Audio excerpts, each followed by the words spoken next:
There are two giants standing in the Guildhall of the City of London.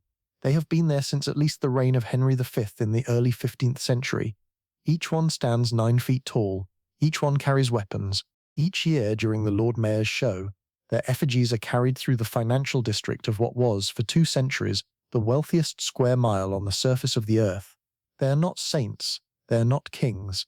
They are not allegorical figures from classical mythology. They are Gog and Magog. The two soldiers described in the oldest continuous military record in Western civilization as the one army no human force has ever conclusively defeated. The city that built an empire on which the sun famously never set chose as its guardians the only warriors the biblical text describes as beyond defeat. Nobody seems to have asked why. There is a document older than the Roman Empire that describes a military commander named Gog, chief prince of a territory called Magog. It is not presented as myth. It is presented as history. The prophet Ezekiel, writing in the 6th century before the Common Era, describes Gog's forces with the specificity of a military analyst.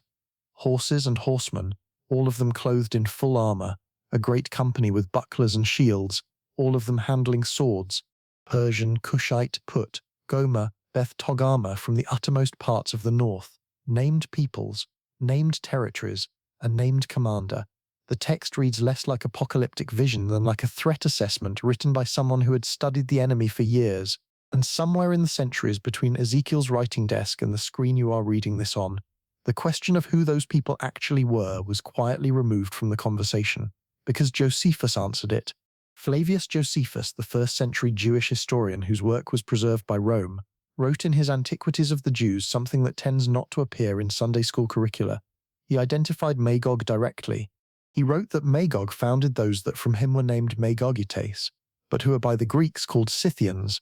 That sentence appears in the first book of the Antiquities, chapter 6. It was written roughly 1900 years ago by a man who had access to sources that no longer exist, and it lands like a door opening onto a completely different room. Because if Magog's people are the Scythians, the story of Gog and Magog is not an apocalyptic mystery scheduled for the end of time. It is a military history sitting in plain sight, waiting for someone to read it as what it actually is. The Scythians occupied the Pontic steppe, the vast grassland stretching from the northern Black Sea coast through what is now Ukraine and southern Russia. They had been there by the archaeological record since at least the 9th century before the Common Era. They were not a centralized empire. They were a confederation of horse-mounted warriors whose military doctrine was unlike anything the ancient world had ever encountered. They did not defend territory. They did not hold fixed positions. They did not seek decisive pitched battle. When a superior force advanced, they retreated, drawing the enemy deeper into the steppe, stretching supply lines until they broke, and then striking. Every professional army of the ancient world that attempted to engage them on their terms came away either destroyed or humiliated. Their record is not a matter of legend. It is documented by the enemies who failed to defeat them. In approximately 513 before the Common Era, Darius the Great, ruler of the largest empire the world had yet seen, personally led an estimated 700,000 men across the Danube into Scythian territory. He was Darius the Great. He had conquered Egypt. He had reorganized Persia into the model of imperial administration that every subsequent empire would imitate. He had never lost. The campaign lasted months. The Scythians simply did not engage. They burned their own pastures ahead of the Persian advance. They poisoned wells. They appeared at the flanks and vanished before a response could be organized. Darius sent a letter to the Scythian king demanding he either stand and fight or submit. The Scythian reply, recorded by Herodotus in Book 4, was precise. We have no cities and no cultivated land. There is nothing for you to burn or destroy. If you must fight, find our ancestral burial mounds and try to damage them. Then you will learn whether we fight or not. Darius retreated across the Danube before his army starved. He had brought the resources of the world's greatest empire. He brought them home without a battle and without a victory. Philip II of Macedon fought the Scythians in 339 before the Common Era and was wounded in the campaign. His son Alexander, who conquered everything between Greece and the edge of India, never crossed into the Scythian heartland. When Alexander reached the Jaxartes River, the northeastern boundary of the Persian Empire and the edge of Scythian territory, he stopped. He built a city there and called it Alexandria Ishate, Alexandria the furthest. Ishate means furthest. It means the end. Alexander, who had crossed deserts and mountain ranges and fought enemies in 3 continents, decided that this was as far as he would go. No historian has ever offered a fully satisfying explanation for why. He was 27 years old. He had never lost. The Wall of Alexander, as it has been called in texts from the Arab world to medieval Europe, is not entirely a myth. There is a structure. It stands today. The Derbent Wall, now a UNESCO World Heritage Site, runs through the Caucasus in the Dagestan region of present-day Russia. It was constructed in its surviving form by the Sassanid Persian Emperor Khosrow I in the 6th century of the Common Era. The Sassanids built it specifically to block the passage of peoples from the north into the south. The city of Derbent itself sits between the Caspian Sea and the Caucasus Mountains, at the narrowest point of the corridor between those two barriers. For 1,000 years, this was the strategic choke point between the settled civilizations of the south and the steppe peoples of the north. The Sassanids built a wall across it because they could not stop what came through it any other way. You can visit it today. It is not a concept or a metaphor. It is 40 kilometers of standing stone. The Quran, in Surah Al-Kahf, describes Dhul Qarnayn, the two-horned one, encountering peoples who beg him to build a barrier between them and Ya'juj and Ma'juj. They cannot be stopped, the people tell him, only contained. The barrier Dhul Qarnayn builds is of iron and copper. The text does not describe the peoples behind it as demons or monsters. It describes them as a force, a military reality that the people of the region understood was permanently present behind whatever barrier had been built to hold it. The Quran was written in the 7th century of the Common Era. The Wall of Derbent had been standing for 100 years. The geography matches. The memory of what it was built for was still alive. The Hereford Mappa Mundi, drawn around 1300 and still held in Hereford Cathedral in England, is the largest surviving medieval map of the world. It contains one of the most precise placements of Gog and Magog in any surviving document. They are shown enclosed in a walled region in the northeastern quadrant of the map, not at the edge of the known world, not in an undefined fog, in a specific territory with a specific boundary, enclosed by a specific structure. The cartographer who drew this map was not working from abstract theology. He was working from the accumulated geographic knowledge of the medieval period, which included Arabic geographic traditions, Byzantine military records, and the inherited Roman encyclopedic tradition. He placed Gog and Magog where the cumulative evidence told him they were, in the Caucasus corridor, behind the wall. Matthew Paris, the 13th century Benedictine chronicler whose Chronica Majora is one of the most detailed historical records of medieval Europe, wrote with barely contained terror about the Mongol invasion. He and his contemporaries across Europe and the Islamic world reached the same conclusion simultaneously. Gog and Magog were here. They had broken through. This was not an illiterate peasant's interpretation. Matthew Paris was the most sophisticated historian in England. He was looking at an army that had emerged from the northeastern territories, that had never lost a battle, that had crossed the barrier civilizations had spent centuries building, and he recognized the description from Ezekiel's text with the precision of someone who had read it carefully. The Mongols were eventually stopped, at Ain Jalut in 1260, by the Mamluks of Egypt. It was the first military defeat the Mongol expansion had suffered. The medieval world did not process it as military history.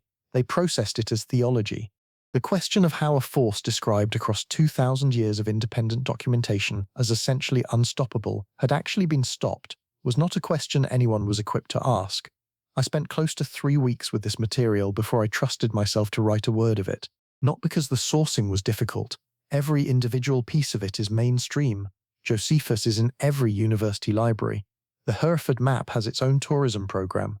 The Wall of Derbent has a Wikipedia page and a UNESCO designation. The problem was different.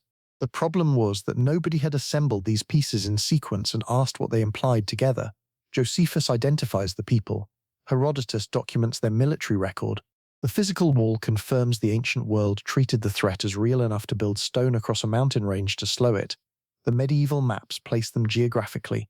The Guildhall in London carries their names forward into the present in the most financially consequential square mile in modern history, and at every step the default institutional response is to move toward the theological and away from the historical, as if the specificity of Ezekiel's military description, the named peoples, the numbered cavalry, the geographic directions, was not something to be taken seriously as a document about real forces. I kept asking myself what that deflection was protecting. The pattern, once you see it, repeats with unsettling precision. When a military force is too consistent to explain by conventional means, the documentary record tends to shift from tactical analysis to mythological category. The Scythians became Magog. The peoples of the Caucasus corridor became the sealed contents of Alexander's wall. The Mongols became the breakout of Gog and Magog. Each time the classification changes, the historical question disappears with it. You cannot ask why a mythological force keeps winning. You can only wait for the prophecy to resolve. And so the military record of one of the most consistently successful warrior cultures in the history of the ancient world has been sitting in plain sight for 26 centuries in the texts that every tradition preserves as sacred, while the question of who they actually were and why they actually kept winning has been treated as irrelevant to the theological question of when they will finally appear. They already appeared. Multiple times. The documentation of those appearances fills the libraries. The 9-foot figures in the Guildhall carry weapons for a reason the current city of London has entirely stopped being able to articulate. The tradition is ancient enough that no one who maintains it remembers the original rationale. They are Gog and Magog. They are the guardians.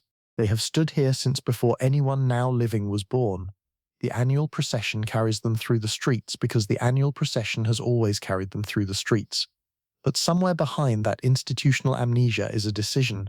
Someone, in the early medieval period, chose to place the names of the one unconquered army in history at the center of the financial and civic power of what would become the British Empire. Not as a warning, as a protection, as if the city understood that to invoke the name of the force that had never been defeated was to claim something of that immunity for itself. The peoples most consistently identified with Gog and Magog never lost on their own territory, not to Darius, not to the campaigns that followed Darius, not to any settled empire that tried to push north into the steppe. The exceptions, the Mongol defeat at Angelut, the eventual absorption of the Pontic peoples by the expanding Russian Empire, came from other nomadic forces, or from the kind of imperial administrative patience that could wait generations rather than seasons. The steppe was not conquered by armies. It was absorbed by the logic of the state gradually replacing the logic of the confederation, and the last act of that absorption was narrative.